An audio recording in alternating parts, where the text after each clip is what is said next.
안녕하십니까. 우리 박준현재님 말씀을 좀 이렇게 들으면서 제 직장 생활했던 그런 기억이 스쳐 지나갔습니다. 저도 모든 직장인들은 때가 되면, 연배가 되면 어느 일정한 어떤 주기 이런 것들을 바라죠.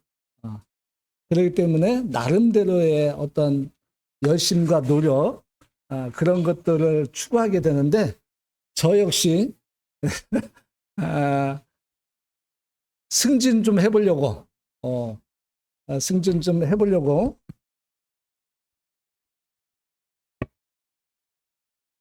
음, 승진을 해보려고 책을 두 번씩이나 사고, 그랬었는데, 아, 책을 사고 일주일 동안 고민을 했어요. 기도하면서.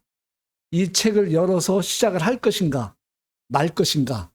일주일 동안 고민하다가, 기도하다가 한 장도 넘기지 않고 그냥 버렸습니다. 그러다가 한 3, 4년 정도 지난 뒤에 또 그러한 에, 생각이 또 왔어요. 그때도 또 샀어요. 책을. 어, 그때도 역시 한 일주일 동안 고민했던 것 같아요. 기도하면서. 그때도 역시 한 장도 넘기지 않고 또 폐기했어요. 왜 그렇게 했느냐면, 만약에 제가 그 책을 열었다고 한다면 아마 주님의 몸된 교회를 섬기지 못했을 겁니다. 저녁 집회는 물론이고 아마 주일도 예배를, 또 기도 집회 금요일도 그렇고 아마 주님을 섬기는데 상당한 일들이 있었을 거예요. 또한 가정 생활도 아마 그랬을 것 같아요. 시험 공부한다는 것이 뭐 절대치로 이렇게 하는 것이 아니고 경쟁을 해서 그 안에 들어가야 되기 때문에 이거 뭐 한 번 하고 끝나는 것이 아니에요. 한 번 승진하면 그 다음 또 있어요. 또 있어요. 또 있어요. 이렇게 하다 보면 평생 20년 이상 빠져들게 되죠. 그래서 저는 그런 것들을 초월하는 그러한 직장 생활을 했는데, 단 제가 맡은 업무에 대해서는 잘하자 이런 생각을 했어요. 그래서 제가 맡은 업무 분야에서는 전국적으로 소문날 정도로 저한테 문의해 오는 분들이 많이 있었어요. 그래서 제가 알게 모르게 선생 역할을 좀 하는 그러한 직장 생활을 하고 퇴직을 했는데, 퇴직을 하고 나면요, 그 직위가 남는 게 없어요. 만약에 제가 큰 직위를 해서 퇴직을 했다 할지라도 그게 저에게 남는 게 없다는 것을 퇴직해서 알았어요. 확신을 하게 됐어요. 우리에게 남는 건 주님과 함께한 시간들 뿐이라고 하는 사실을 다시 한번 제가 퇴직하면서 알게 되고 확인하고, 그렇게 생각을 또 하고 있습니다. 우리 젊은 직장인들, 무엇이 더 소중하고 중요한가? 지금 당장은 그런 것들이 눈에 보이고 그러한 것들을 추구하고 싶고 이루고 싶고 달성하고 싶은 충동이 있을 겁니다. 만약에 그 하고자 하는 일들이 주님을 섬기는 일에 방해가 되지 않는 일이라면 적극 하십시오. 그런데 그것이 주님을 섬기는데 방해가 된다고 한다면 더 기도하십시오. 더 주님 안에서 고민하면서 기도하십시오. 그럼 주님이 인도하시고 길을 보여주실 겁니다. 네, 오늘 저는 말씀을 준비함에 있어서 믿음의 가문을 세워가자라는 주제로 나누려고 해요. 얼마 전에 우리 유람이가 우리 가족 그 단톡방에 사진이 올라온 적이 있었어요. 근데 가만히 보니까 이게 지난주 토요일이거든요. 뿌리공원에 갔었더라고요. 사진을 보니까 여기 뿌리공원 같은데 하면서 이렇게 살펴보니까 진짜 맞았어요. 뿌리공원에 혹시 안 가보신 분 계신가요? 또요. 뿌리공원을 한 번도 안 가보셨어요? 유일하게 대전에 있는데. 이 대한민국에 이 뿌리공원 대전에 딱 있어요.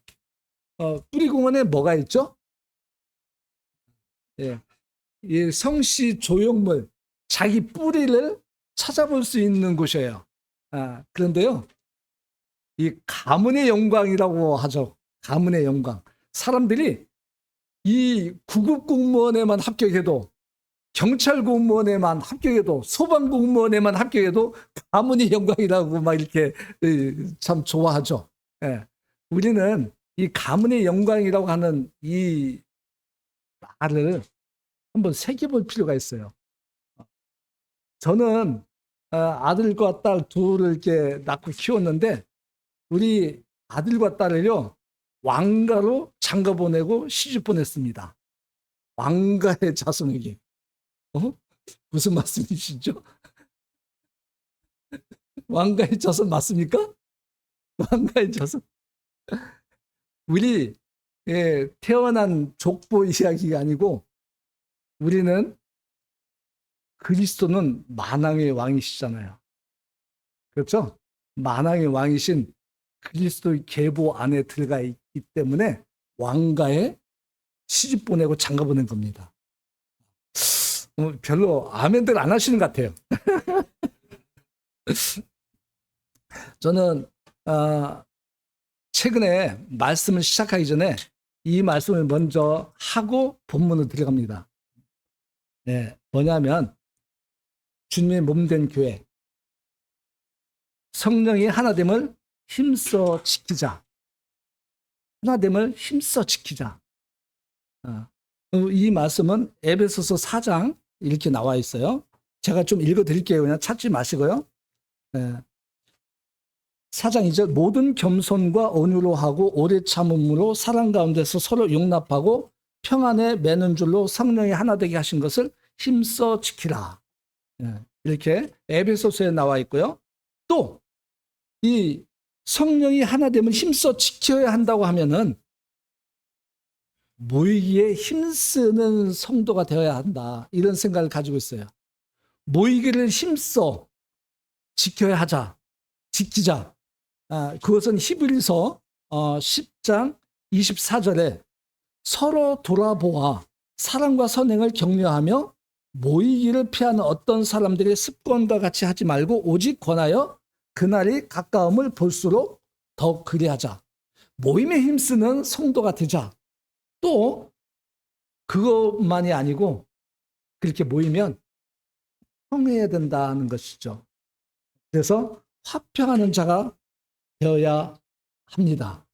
이것은 야고보서 3장 17절 18절에 17절, 오직 위로부터 난 지혜는 첫째 성결하고, 다음에 화평하고 관용하고 양순하며 긍휼과 선한 열매가 가득하고 편견과 거짓이 없나니, 18절, 화평하게 하는 자들은 화평으로 심어 의의 열매를 거두느니라. 그래서 저는 이 말씀을 항상 멘트 같이 하고 본문을 교제합니다. 우리는 하나 된 것을 힘써 지키고 모이게 힘쓰고 평하는 이런 성도들로 인해서 이 교회가 그렇게 계속 주님 오실 때까지 나아가기를 소원합니다. 자, 그러면 마태복음 1장 한번 보시겠습니까?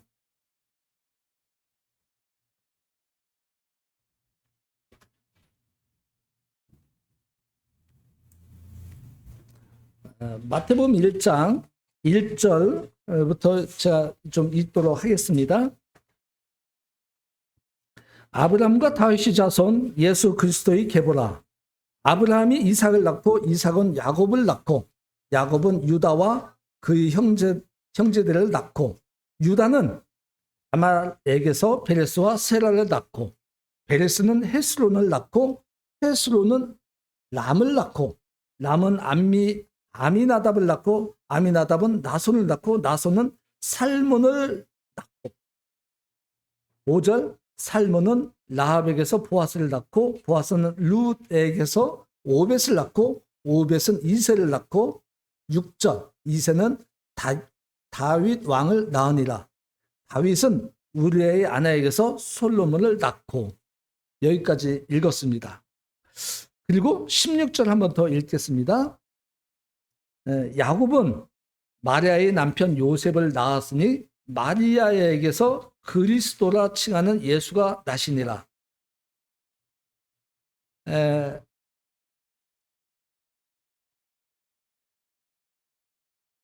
우리는 성경에서 신화와 끝없는 족보에 대해서 말씀하고 있는 것을 우리는 기억하실 겁니다. 한번 보시겠어요? 디모데전서 1장 4절.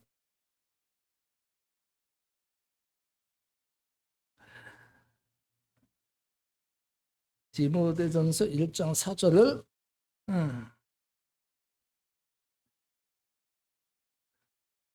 3절부터 제가 읽을게요. 내가 마게도냐로 갈 때에 너를 권하여 에베소에 머물러 한 것은 어떤 사람들을 명하여 다른 교훈을 가르치지 말며 신화와 끝없는 족보에 몰두하지 말게 하려 함이라. 이런 것은 믿음 안에 있는 하나님의 경륜을 이름보다 도리어 변론을 내는 것이라.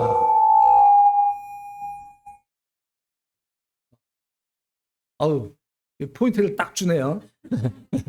아주, 네. 이거 꼭 기억하시기 바랍니다. 디모데전서 1장 4절 말씀. 자, 그리고 디도서 3장 9절 한 번 더 읽을게요. 디도서 3장 9절.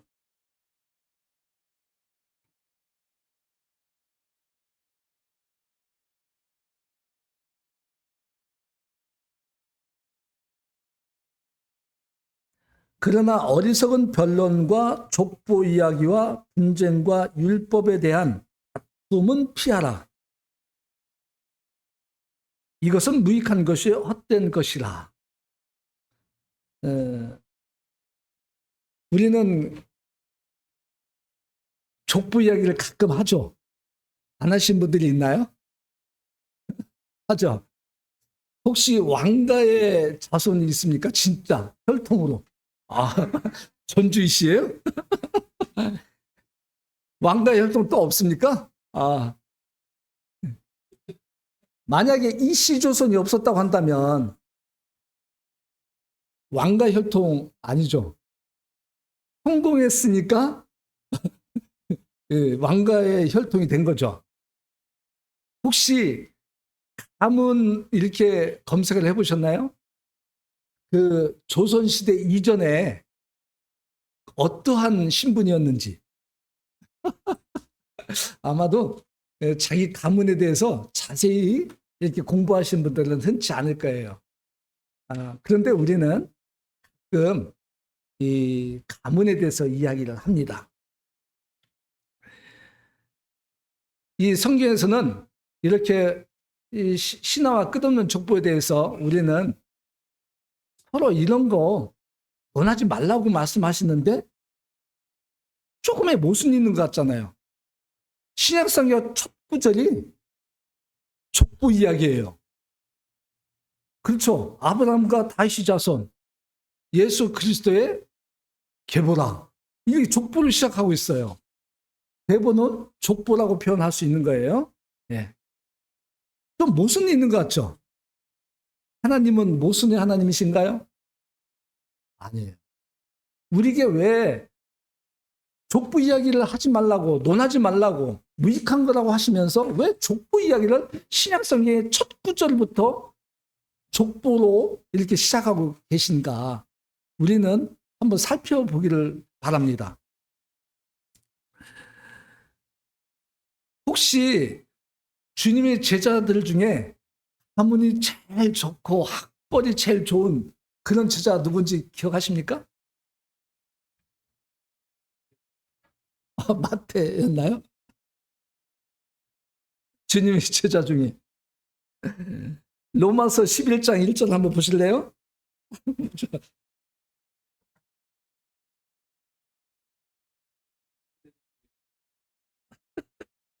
사도들 중에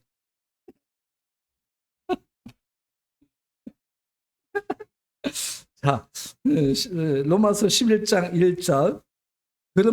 그러므로 내가 말하노니 하나님이 자기 백성을 버리셨느냐? 그럴 수 없느니라. 나도 이스라엘인이요 아브라함의 씨에서 난 자요 베냐민 지파라. 사도행전 22장 보시겠어요? 사도행전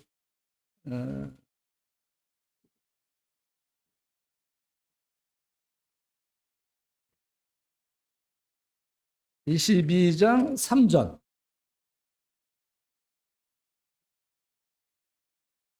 나는 유대인으로 길리기아 다소에서 났고 이 성에서 자라 가말리엘이 문화에서 우리 조상들의 율법에 엄한 교훈을 받았고 오늘 너희 모든 사람처럼 하나님께 대하여 열심히 있는 자라.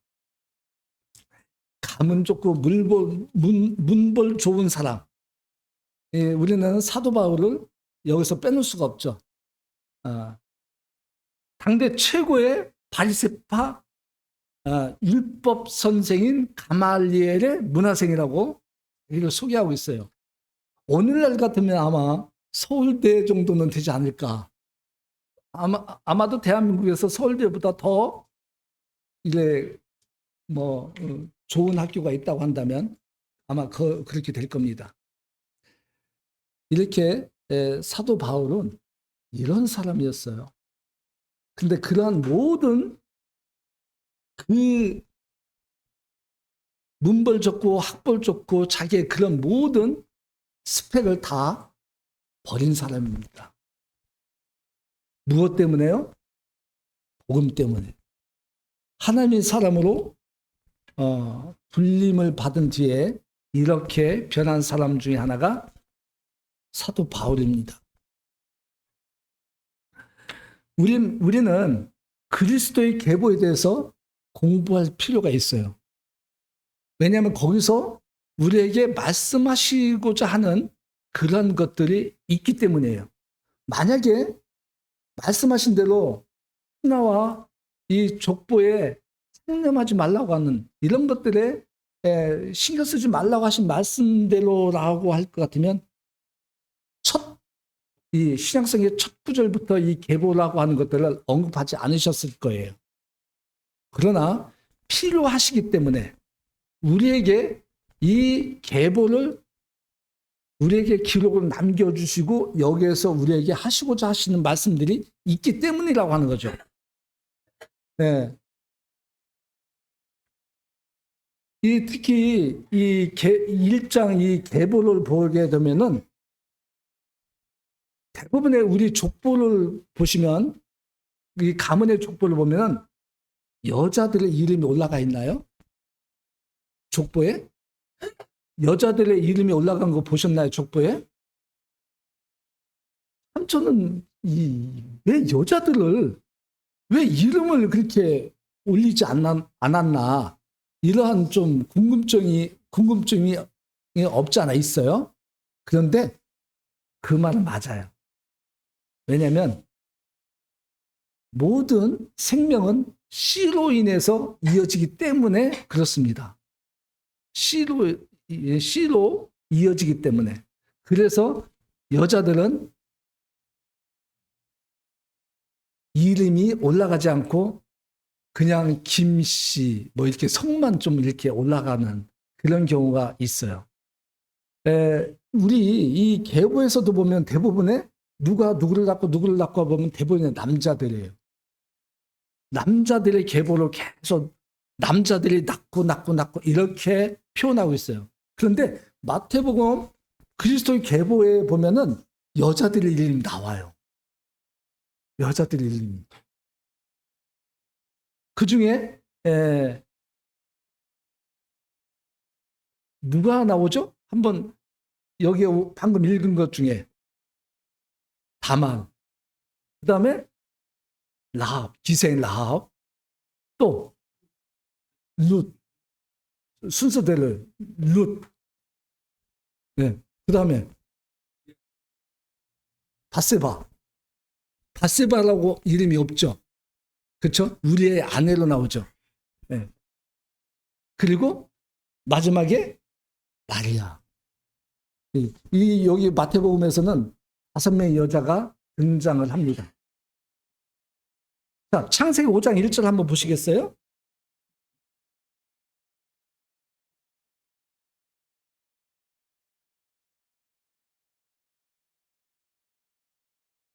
창세기 5장 1절. 이것은 아담의 계보를 적은 책이니라. 하나님이 사람을 창조하실 때 하나님의 모양대로 지으시되. 창세기 5장 1절에서는 아담의 계보라고 말씀하고 있어요. 자, 안 찾으셔도 돼요. 창세기 11장 10절에서는 뭐라고 됐냐면 노아의 아들 셈의 족보는 이러하니라 이렇게 되어 있어요.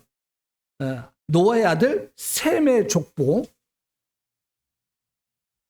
그리고 창세기 11장 27절 거기에서는 데라의 족보는 이러하니라 이렇게 기록하고 있어요. 마태복음에서 아브라함과 다윗의 자손 예수 그리스도의 계보라고 하는데 왜 아브라함부터 시작하고 있죠? 아담의 자손이라고 안 하고, 아니면 노아의 아들 셈의 자손이라 안 하고, 아니면 아버지 데라의 족보, 데라의 자손은 이렇게 왜 언급 안 하고 아브라함부터 신약 성경에서는 계보를 그렇게 기록하고 있을까? 그러면은 오늘 지금 방금 읽은 창세기 5장, 11장 이렇게 여기에서 아담과 셈과 데라, 여기는 아브라함의 조상이 예수님의 조상이 아닌가요? 아브라함의 조상이 아닌가요? 왜 처음부터 아담과 아브라함과 이 아들 아브라함의 계보는 예수 그리스도의 계보는 이러하니라 이렇게 기록 안 하고 다 잘라버리고 아브라함부터 시작하고 있는지, 이 부분은 우리는 한번 살펴볼 필요가 있어요. 네. 마태복음 1장에서 아브라함과 다시 자손 예수 그리스도의 계보라고 시작하고 있는 이 아브라함에 대해서 창세기 12장 한번 보시겠어요?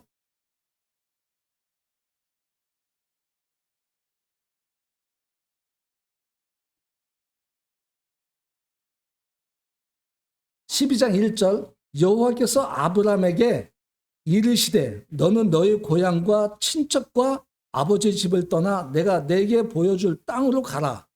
내가 너로 큰 민족을 이루고 내게 복을 주어 내 이름을 창대하게 하리니 너는 복이 될지라. 하나님께서 아브라함에게 나타나셔서 약속의 언약을 하십니다.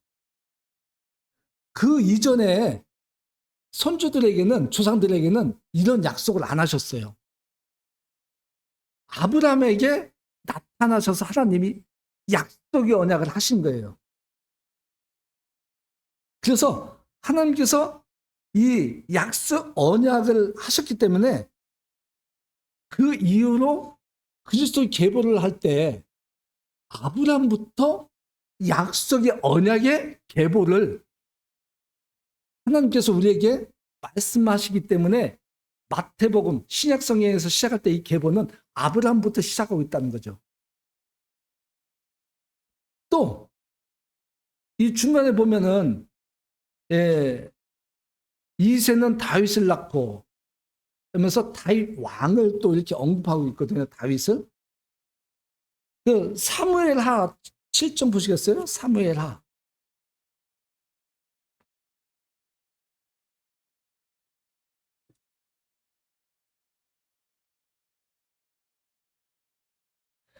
사무엘하 7장 16절 제가 읽을게요. 내 집과 내 나라가 내 앞에서 영원히 보존되고 내 왕위가 영원히 견고하리라 하셨다 하라.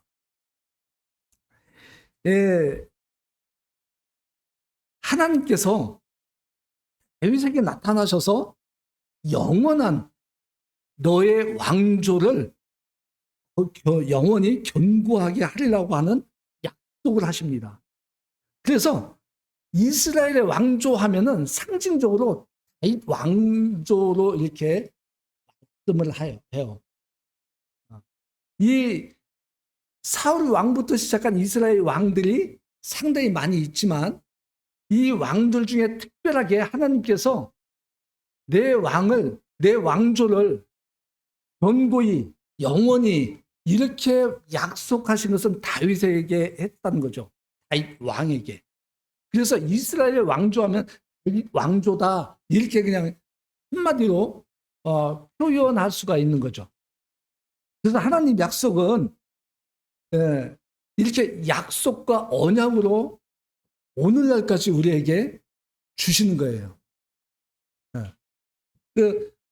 그래서 하나님 약속은 다윗 왕의 후손으로 오신다고 이렇게 말씀하셨고 만왕의 왕이신 메시아 곧 그리스도께서 다윗의 후손으로 오시는 것이기에 왕이신 그리스도의 계보 속에 다윗 왕조, 다윗 왕이 이렇게 중심적으로 언급이 되는 겁니다. 그 수많은 왕들 중에 특별히. 그래서 다윗 이 마태복음에 보면 1장 17절에 보면 아브라함부터 시작해서 그리스도까지 총 14대 이렇게 42대로 나누어지는데 사이사이는 좀 중복되죠. 만왕의 왕이신 그리스도의 계보를 아담으로부터 시작하지 않고 아브라함부터 시작한 이러한 말씀을 우리는 또 지금 살펴봤고요. 또 수많은 이스라엘 왕들 중에서도 특별히 다윗 왕조를 영원히 보존하게 하시고 견고하게 하시겠다고 하신 약속대로 다윗의 후손으로 만왕의 왕이신 메시아 그리스도께서 이렇게 오신다고 하는 말씀을 우리는 성경에서 살펴보았습니다. 이제 이 마태복음으로 다시 와서 이 5명의 여인들에 대해서 좀 나누고자 합니다. 이 5명의 여인들 중에는 특별히 밧세바는 이름이 없는데 밧세바는 정말 우리가 입에 담기 어려울 정도로 정말 이런 여자는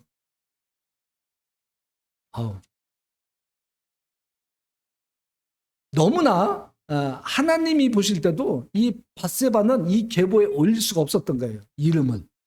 그래서 우리의 아내로 이렇게 그 기록을 남겨놓으신 걸로 저는 보게 됩니다. 우리가 우리의 아내 밧세바에 대해서 공부할 수 있죠. 성경에서 어떻게 하고 있는지.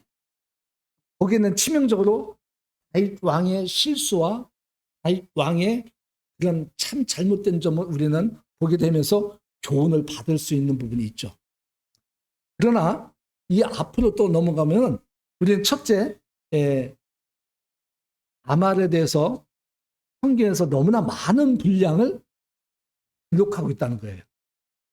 다말에 대해서 우리 잘 공부를 해야 된다고 보는 거죠.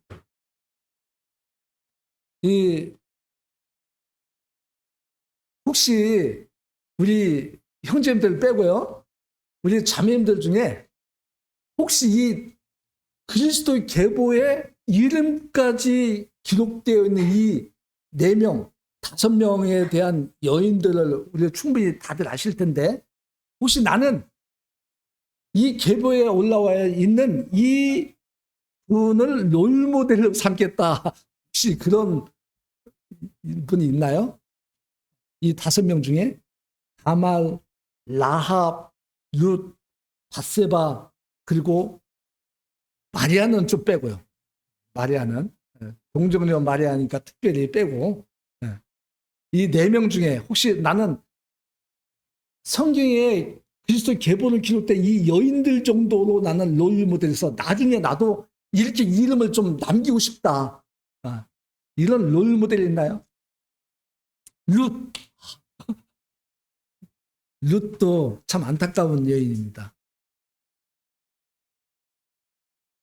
왜요? 시아버지 잃었죠? 남편 잃었죠? 정말 어떻게 이 룻, 이미 이건 처녀들에게, 우리 결혼하지 않은 처녀 자매님들에게 해당 선택권이 있는 것 같아요. 네.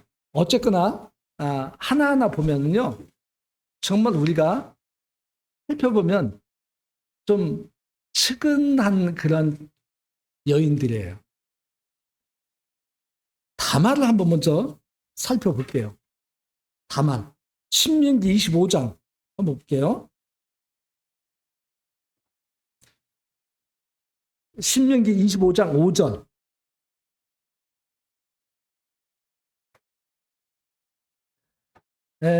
형제들이 함께 사는데 그중 하나가 죽고 아들이 없거든 그 죽은 자의 아내는 나가서 타인에게 시집가지 말 것이요. 그의 남편의 형제가 그에게로 들어가서 그를 맞이하여 아내로 삼아 그의 남편의 형제된 의무를 그에게 다 행할 것이요. 6절. 그 여인이 낳은 첫 아들이 그 죽은 형제의 이름을 잊게 하여 그 이름이 이스라엘 중에서 끊어지지 않게 할 것이니라. 다말은 참 불행하게도 남편이 자식도 낳지 못한 상태에서 죽었어요.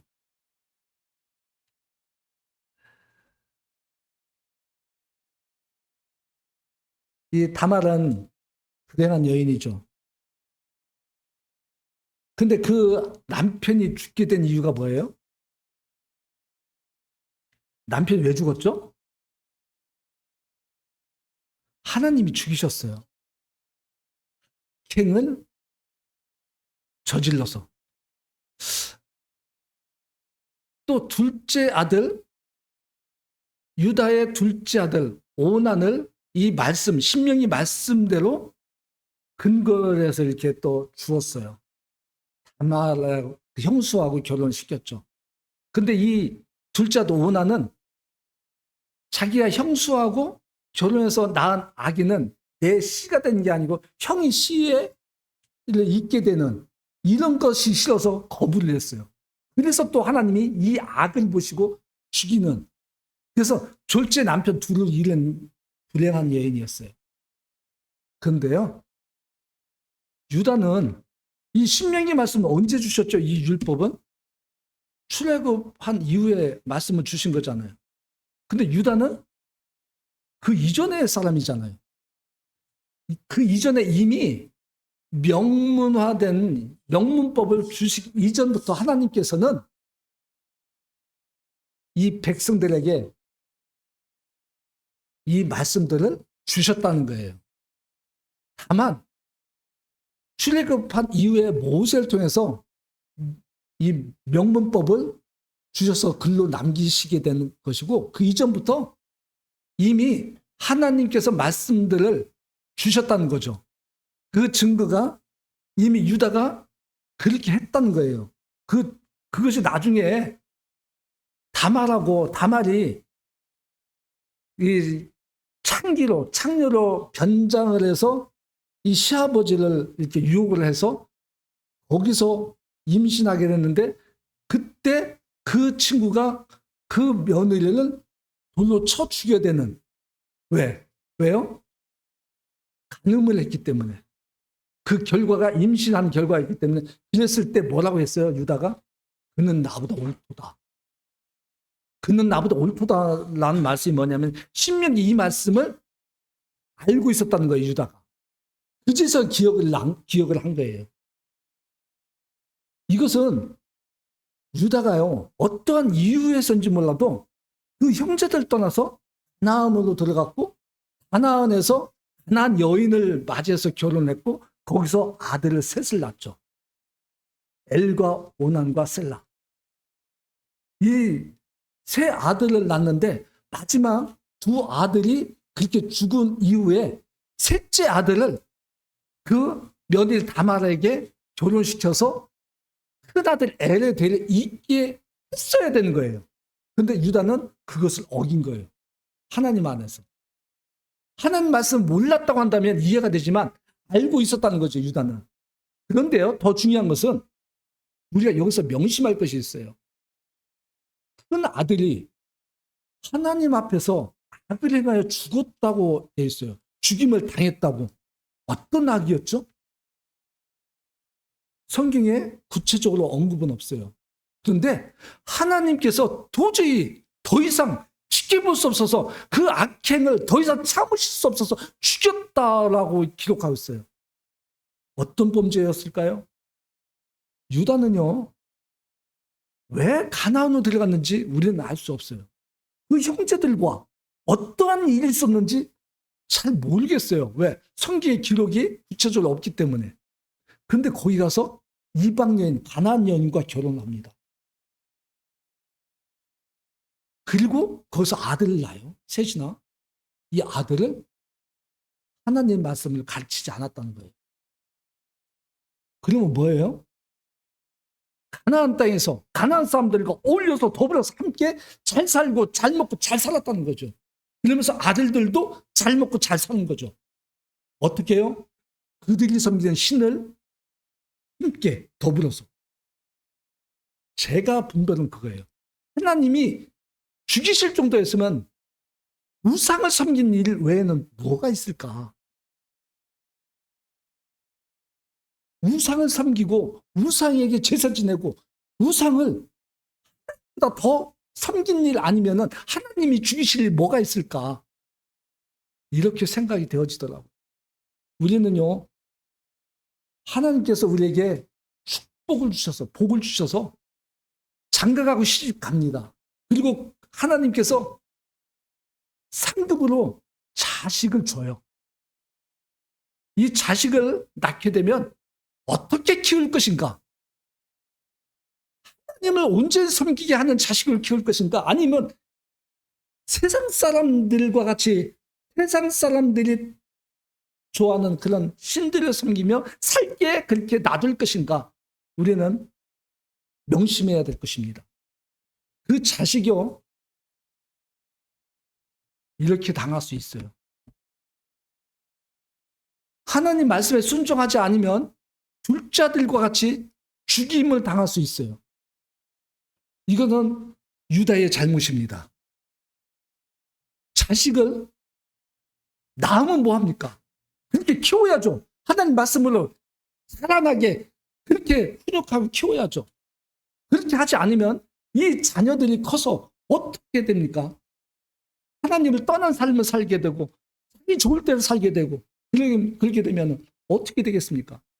하나님께서 치셔요. 우리는 이거 명심하면서 살아야 될 것입니다.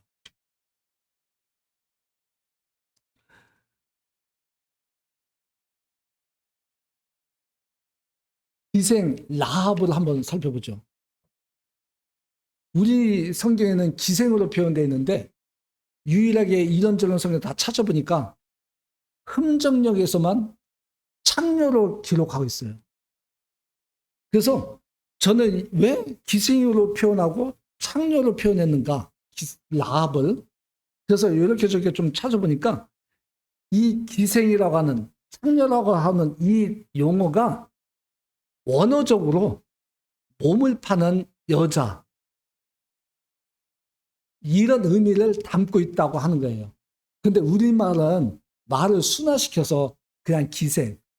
이 기생하면 좀 부드럽잖아요. 옛날에 우리 보면은 성춘향부터 해서 얼마나 참 아주 자기를 이렇게 잘 단장하고 수절하면서 이렇게 기생 중에서도 참 그런 기생이 있었다고 하는 것들을 우리는 가끔 드라마나 어떤 책들을 통해서 보잖아요. 그렇게 라합을 좀 이렇게 포장해서 표현하려고 했던 의도가 아닐까 이런 생각이 들어요. 그러나 분명한 것은 원어적으로 볼 때 창녀였었다는 거죠. 근데 이 술집이라고 우리는 보통 이렇게 표현할 수 있죠. 창녀가 일하는 장소는 보통 술집이나 뭐 이런 데로 표현할 수 있는데 대부분의 술집에서 모든 정보를 다 얻어요. 많은 사람들, 높은 사람들, 낮은 사람들, 뭐 신분이 고하, 뭐 남녀노소, 이게 다 술집에 오면은 술 취해서 하는 말들이 엄청 많다는 거죠. 그래서 거기서 정보를 많이 얻어요. 이 라합은요, 그러한 술집에서 일하면서 정보를 많이 들었던 것 같아요. 이스라엘 백성들이 애굽에서 나와서 지금 여기까지 오는 이런 과정들에 대해서 너무너무 소상히 잘 들었었던 것 같아요. 그래서 야, 이 여리고 성도 안전하지 못하다. 언젠가는 이 여리고 성도 점령당할 거야. 그러면 우리 이 여리고성에 있는 사람들은 사람도 남지 않고 다 진멸당할 거야. 왜? 지금까지 해온 이스라엘 백성들의 여정을 볼 때 이걸 알았던 거예요. 그래서 아마도 혼란스러웠을 거예요. 그 안에 있는 사람들이 혼란스러웠듯이 이 라합도 그랬을 것 같아요. 그런데요, 라합은 직업이 창녀라고 했을지라도요, 신분이 그러할 뿐이지 자기 생명 자기가 사랑하는 마음 어느 누구도 이것은 동일하다는 거예요. 그러면서 라합은 분명한 자기 결단을 하게 됩니다. 나는 살아야겠다. 나는 이 무너질 이 여리고성에 나는 내 소망을 둘 수 없다. 이러면서 정탐꾼이 왔을 때 정탐꾼을 숨겨줍니다. 참 놀라운 건데요. 이 정탐꾼 중에 살몬이라고 하는 사람이 하나 있어요. 정탐꾼이 몇 명이죠? 2명이에요. 이 2명 중에 살몬이라고 하는 정탐꾼 한 명이 있는데 이 정탐꾼이 라합을 보고 반해요. 라합은 나중에 아내를 맞이합니다. 여리고성이 무너지고 그 이후에. 그래서 살몬이라는 남자 정탐꾼이 라합과 결혼을 합니다. 아니, 정탐꾼으로 선발된 이 사람은요, 이스라엘 백성들 중에서도 아주 특별한 사람이에요. 아무나 정탐꾼을 보냅니까? 그런데 정탐꾼을 가서 이 라합을 아내로 맞이하는 이러한 일이 있게 됩니다. 그러면서 낳은 아들이 누구죠? 보아스. 그래서 이 라합이 낳은 아들 보아스가 그리스도의 계보에 들어오게 됩니다. 놀라운 거잖아요. 사실 여리고성에 그대로 있었다고 한다면 라합은 보잘것없는 창녀에 불과했을 것입니다. 그런데 이 라합이 혹 하나님을 이게 평상시 하나님을 이렇게 섬겼는지는 이 기록에 잘 구체적으로 나와 있지 않기 때문에 모르겠는데 혹시 하나님께서 라합에게 계시를 줬나? 너 여리고성 버리고 너 정탐꾼 숨겨주고 정탐꾼 중에 그 한 사람과 결혼해? 혹시 이렇게 계시를 줬는지는 모르겠습니다만 어쨌거나 성경에서는 살몬이라고 하는 정탐꾼과 결혼해서 보아스를 낳습니다. 보아스는 또 누구랑 결혼하죠? 나오미의 며느리 룻.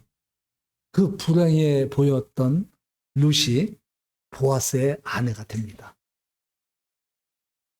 이렇게 하나님께서는 여기에 특별하게 은혜를 베푼 여자들에게 그냥 지나가는 것이 아니고 계보의 이름을 올리게 하시는 거예요. 우리는 이 계보에 올린 이 여인들의 모습을 보면서 우리는 하나님에 대한 나의 심지가 어떠해야 된다 이런 것들을 가르쳐주는 것 같아요. 우리가 어떻게 태어났고 어떻게 자라고 지금 처지가 어떠하든지 간에 우리의 중심, 우리의 심지는 주님께 향한 마음이 있을 때 주님께서는 나를 사용하시고 나를 통해서 또 다른 계보의 반열로 우리는 인도하신다.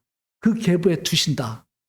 그래서 우리는 만왕의 왕이신 그리스도의 계보에 올라온 것만으로도, 그렇게 된 것만으로도 놀라운 하나님 은혜에 감사할 일이지만, 특별히 믿음의 길을 걷는 우리에게는 이렇게 여인들의 이름이 남겨지듯이 우리 이름도 남겨지게 될 그러한 소망, 꿈, 비전을 가지면 좋겠습니다.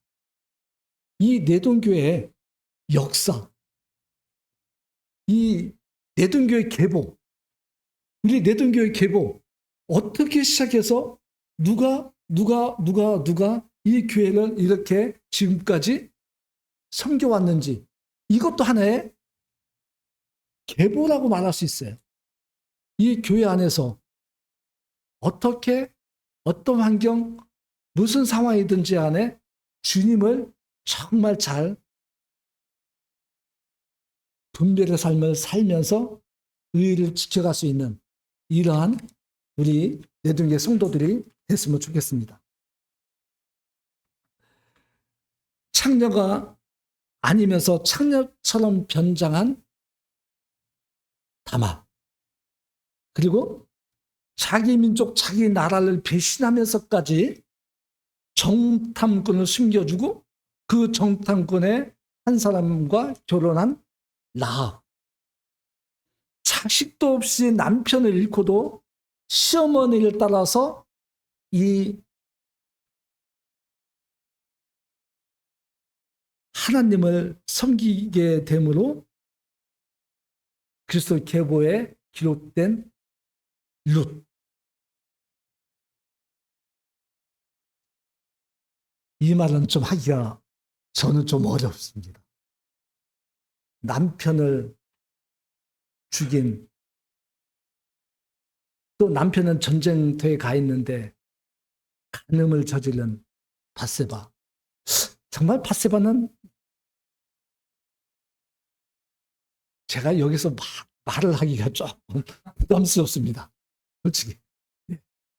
그러함에도 밧세바는 왕의 아내가 돼서 이 그리스도 계보 속에 이름 빠진, 이렇게 계보로 올라오는 이런 일들이 있습니다.